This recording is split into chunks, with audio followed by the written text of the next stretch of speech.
চতুর্মুখী চাপ আর হামাসের প্রতিরোধে এখন রীতিমতো চোখে সর্ষে ফুল দেখছেন মধ্যপ্রাচ্যের কসাই হিসেবে খ্যাত ইসরায়েলের প্রধানমন্ত্রী বেনিয়ামিন নেতানিয়াহু। হামাস ধ্বংসে গাজার রাফা শহরে সর্বাত্মক অভিযানে গো ধরে এখন পালানোর পথও খুঁজে পাচ্ছে না ইসরায়েলের হায়েনারা।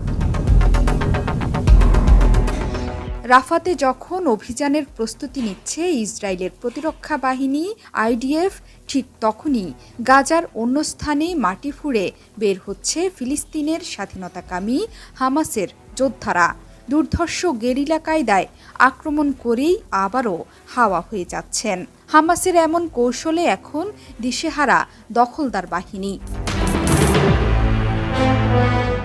গাজার দক্ষিণে মিশরীয় সীমান্তের রাফা শহরে যখন সব লটপহর নিয়ে ইসরায়েলি